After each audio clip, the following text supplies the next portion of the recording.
Magandang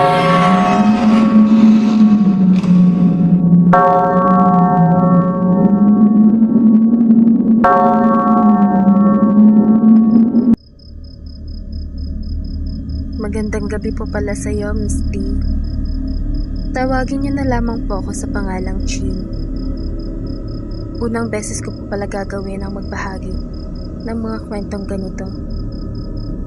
Kaya kung inyo po itong mababasa ay maraming salamat po. Nangyari ang kwento kong ito matagal-tagal na din po ang nakakalipas. Nasa wawatagig po kami ng pamilya ko na mangyari at maranasan ko ang nakakatakot na pangyayaring iyon. Hindi ko po talaga malilimutan yan. Sa totoo lang, doon lang po talaga sa lugar na yan ako nakaranas ng halos sunod-sunod at nakakatakot na karanasan. Hindi gaya sa ibang bahay na aming nalipatan, doon po talagang kakaiba. Hindi naman na po bago para sa akin ang ganito. Dahil sa noong nasa Bicol at bata pa po kami, nakaranas na din kami ng mga nakakatakot at hindi malilimutang karanasan. Bali ibang kwento naman na po iyon na baka po kung mapagbibigyan ulit at may oras na bakante ay mapapadala ko po sa inyo. Ang bahay po pala namin ay itabi po o napapagitna sa bukid at bakanting mga lote. May mga kapitbahay din po kami na base sa sabi ng ilan ay albularyo o hindi naman kaya ay napapanig sa kadiliman. Pero hindi naman na po namin iya pinapansin. Bagong lipat po kami noon ng pamilya ko sa bahay na yon. Syempre po natural na siguro yung para ka pa rin namamahay. Unang gabi po namin doon ay ayos lang naman at wala po kaming kakaibang nararamdaman. Wala na lang po ang nakakatakot nitong itsura sa labas. Wala din po kasing ilaw ng poste doon gawa ng sabi ay inaayos pa ito. Lumipas po ang ilang araw ay naging kampante at palagay na po ang loob namin sa bahay. Maliit po ito kumpara sa mga naunang bahay na lilipatan namin. Hindi hamak din na talaga sa unay nakakatakot ang itsura nito, lalo na pagsapit ng gabi. Kapag naman umaga ay para lang itong bahay kubo na nasa modernong panahon. Kung inyo pong iisipin o kaya naman ay tatanungin na kung bakit kami palipat-lipat ng tahanan ay hindi ko na po sasabihin ang dahilan, Miss D. Gawa po na masyado itong personal at hindi rin po magandang pakinggan. Tanghaling tapat po noong mga oras na una ko naranasan ang pagpapakita ng babaeng nakabelong itim. Sa may itaas pa po ito ng aming bahay. Bali nagbabantay po kasi ako na sa tindahan namin, nakakatapat lang din po ng pinto na pinakasala namin. Ang bahay po pala namin ay may pwesto sa harap na pwede po naming lagyan o tayuan ng tindahan. Katapat lang po ito ng pinakapinto ng aming sala at pag tingala mo naman ay kita mo na agad ang ikalawang palapag ng bahay. Yung second floor po namin ay may maliit na terrace na nilagyan na lang po ni mama ng kortina. Ewan ko po pero sabi kasi ni mama ay ayaw niya daw po itong natatanaw. Bali ayan na nga po. Unang beses ng pagpapakita nito. Akala ko kortina lang po yung nakita ko. Dahil hapyaw lang naman itong nagpakita at mabilis lang din na nawala. Iniisip ko na baka namalikmata lang ako o hindi naman kaya nagpaglalaroan ng aking imahinasyon. Gawa ng mga panahon at oras po na yon ay nakikinig din ako ng mga nakakatakot na kwento sa aking cellphone. Kinagabihan, habang kumakain po kami ng aking pamilya, napansin ko po na tila kanina pa nakatingin sa akin si ate. Kaya naman po tinanong ko siya. Uy, te, may problema ba? Kanina ka pa nakatingin sa akin. Bago sumagot si ate, tumayo, nilapitan, at binulungan po nito si mama. Dahilan naman po para tumingin sa akin si mama. Nak, kuha ka ng asin. Mukhang may bisita tayo. Pag-uutos ni mama sa aking isang kapatid na lalaki. Nagtanong naman po ako kay mama habang lumingali nga po ako sa paligid. bisita? Wala naman ah. Tsaka isa pa ma, gabi na. Paano may bibisita pa sa atin? Ma! Paano ba naman po kasi, Miss D? Bago ka pa maituloy ang sasabihin ko, pagkaabot pa lang ng kapatid ko ng asin ay agad naman akong binato ni mama nito. Alam niyo po yung parang nagsaboy. Ganun po. Bakit? Naiirita po kasi ako noong panahon na yun. Siyempre po kumakain kasi ako tapos bigla akong babatuhin ng asin. Ang ate mo kasi, sinabi sa akin na mukha ka daw matanda. Kaya naman tinignan kita. At nakita ko nga ibang itsura mo, anak. Nagliligaw ka ba kanina? O may ginawa kang iba? Agad ko namang naalala yung nakita ko kanina sa ikalawang palapag ng bahay. Pero hindi ko na lamang ito sasabihin dahil sa malay ko pa kung guni-guni ko lang yun. O kaya naman ay pinagtitripan lang ako nila mama ngayon. Natapos po kaming kumain at naiwan na lang po kami ni ate sa baba para po maghugas at magligpit ng mga kalat. Nang bigla naman po akong kinausap ni ate. Chin, anong tingin mo sa bahay? Seryoso po si ate nung nagtanong siya sa akin ito. Ako naman po naghuhugas ng pinggan. Ha? Wala naman. Bakit? Wala ka bang nararamdaman na kakaiba? Wala te. Bakit man naitanong? Wala. Pagkatapos mo diyan, huwag mo kalimutan ibukadkad ang asin at bawag sa lamesa ha. Siguraduhin mong halimuyak na halimuyak ang amoy nito. Teka te, hintayin mo na ako matapos dito. Iiwan pa ako eh. Natapos naman na po kami ni ate sa ginagawa namin at sabay na po kaming umakyat sa taas. Natutulog na po sila mama na pero napaisip naman ako sa naging pag-uusap namin ni ate kanina. May nararamdaman din kaya si ate sa bahay na to? Kung meron, ano naman kaya? Nagdaan po ang ilang araw at akala ko ay ayos na. Wala nang kung ano-ano pang pagpaparamdam sa bahay.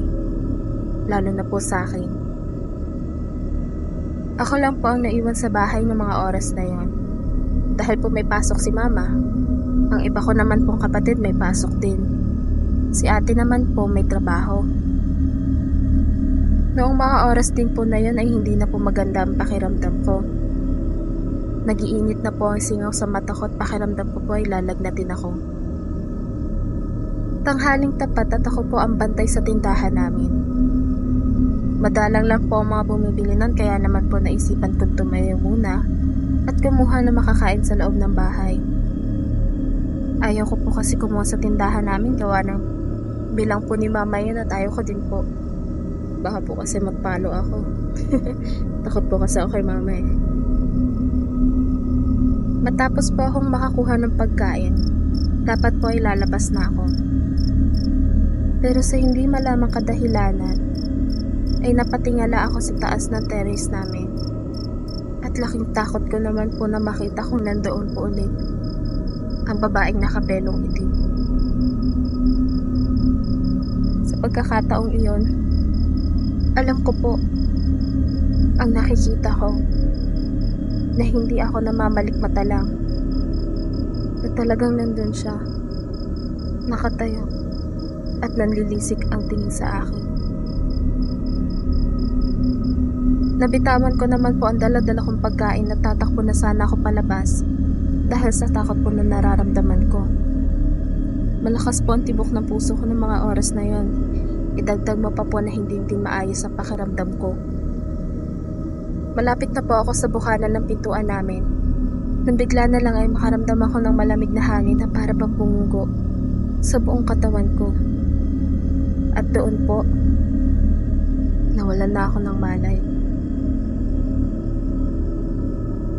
Chin, anak? Chin. Pagigising po sa akin ni mama habang may pag-aalala ng tingin. Nagtanong naman po ako kung ano nangyari. Kasi po napansin ko ng mga oras na yun, Gabi na po pala at nasa kwarto ko na ako. Pero paano nangyari yun? Ay naku kang bata ka. Masama na pala ang pakiramdam mo, bakit hindi ka nagsabi ka agad? Naiwan ka pa dito mag-isa oh. Isa pa, ikaw nga dapat ang tatanungin ko kung ano ang nangyari sa'yo.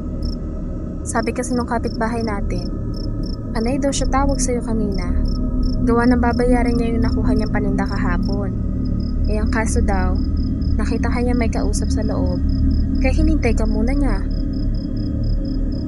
Po?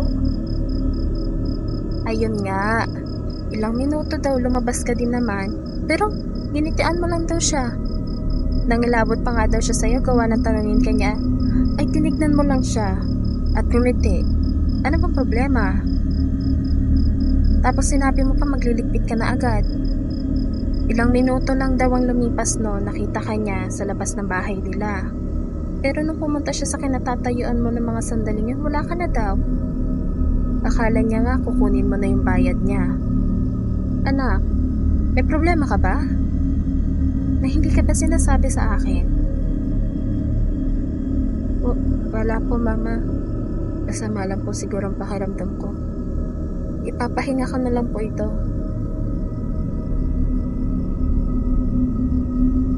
Pero maling-mali po na hindi ako nagsabi kay mama nun. Kinabukasan, naramdaman ko na lang po sa sarili ko na ang init-init po ng pakiramdam ko. Alam niyo po yung pakiramdam na para kang sinusunog. Ganun po. Tatayo na po sana ako nun para uminom ng tubig. Gawa ng uhaw na uhaw po ako. Pero bigla ko na lang po hindi maigalaw ang buong kong katawan. Naiiyak na po ako ng mga oras na yun kasi sino ba namang hindi. Kahit anong gawin ko. Kahit anong pagpupumiglas ko. Kulang na nga lang po, subukan kong magtaping. Pero hindi ko po talaga magalaw ang katawan ko. Mga nakalimang minuto din po pala ang lumipas noon bago ko maramdaman ang tila malamig na hangin na tumaloy simula sa paa ko pataas po sa ulo ko. At doon po, nangilabot ako na makita at maramdaman ko ang pagdagan ng babaeng nakabelong itim sa akin pong katawan. Hindi po ako makahinga ng mga oras na yon. Palabo na din po ng palabo yung paningin ko hanggang sa tuluyan na po akong mawalan ng malay. Dito ko na po ipapasok ang sinabi sa akin ni ate mula nang mawalan po ako ng malay. Pag uwi daw po ni ate nun galing trabaho, nakita daw po niya ako sa sala. Nakaupo lang, papaharap sa bukid. Bali po kasi yung bintana po namin doon. Tanaw niyo po yung pinakabukid. Tinanong niya daw po ako kung bakit at ano ang ginagawa ko noon. Dapat daw po kasi nagpapahinga pa ako. Imbis na sagutin, nagulat daw po si ate at agad nakaramdam ng panlalamig na dahan-dahan. Ay bigla daw po ako lumingon sa kanya. Ayos daw po sana kung basta lumingon lang ako eh. Eh ang kaso po, hindi daw po basta paglingon lang ang ginawa ko. Pagkos, ay dahan-dahan ko daw ibinuka ang aking bibig. At mula sa aking bibig, lumabas ang dahan-dahan at pahaba ng pahaba ang aking dila. Napatulala pa daw po siya noon at agad na lumapit sa akin dahil sa tumitirik na daw po ang mga mata ko noon. Matapos po ang pangyayari na yun, nakauwi na po sila mama at iba ko pang mga kapatid. Bigla-bigla na lang daw po akong lumutas sa pagkakahiga ko. At doon, nakita daw po niya mismo na umitim ang parehong mata ko at may babaeng nakakapit na parang tuko sa bandang leeg ko. Visible na daw po ito kung tutuusin o kaya kitang-kita na po. Kaya nagmadali pong mag-utos si mama sa mga kapatid kong lalaki na tumakbo kay Mang Berto na kilala bilang isang magaling na albularyo. At doon mismo, pagkapasok pa lang ni Mang Berto, umalingasaw na ang buong bahay namin na may parang pinapausukan na patay na daga at bulok na karne. Ang ginawa po ni ate noon, Agad niya po sinabihan ng mga kapatid ko na magdasal. Sumabay sa kanila ni Mama na kanina pa ay nagdadasal. Habang patuloy sa pagdadasal at si Mang Berto naman ay nagsimula na sa kanyang ritual, doon daw po ay nagwawawala na ako. Sumusuka ng itim at sobrang baho, likido at grabe kung manlisik ang mata ko kay Mang Berto. Doon ay isa lang daw po ang maliwanag na narinig ni ate na sinabi ni Mang Berto. Umalis ka sa katawan ng bata na yan. Kung ayaw mong patayin kita. Hindi siya ang hinahanap at hinihintay mo, Bara. Matapos sabihin ng mga katagang iyon, agad naman daw po akong kumalma.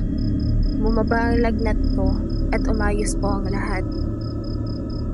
Ligaw na aswang daw po iyon ayon kay Mang Berto. Hindi na din daw po ako guguluhin ng gawa ng binigyang harang pang proteksyon na kami ni Mang Berto. At sana daw po, bigyang oras ko din ang pagdarasal gawa ng malaki itong tulong sa mga panahon na ganito. Kahit din po sa pang-araw-araw nating buhay. Aminado po ako, Miss D, na hindi ko po talaga ginagawa madalas ang pagdarasal. Dahil para po sa akin wala namang mangyayari kung magdasal ka o hindi. Pero simula po na maranasan ko iyon, hindi ko po hinahayaan ang sarili kong huwag magdasal o magpasalamat man lang sa Diyos. May isa pa po sana akong kwento na nangyari at naranasan ko din at ng mga kapatid ko sa parehong bahay na iyon. Sa Wawa. Kaso sa susunod na lamang po. Maraming salamat po ulit, Miss D.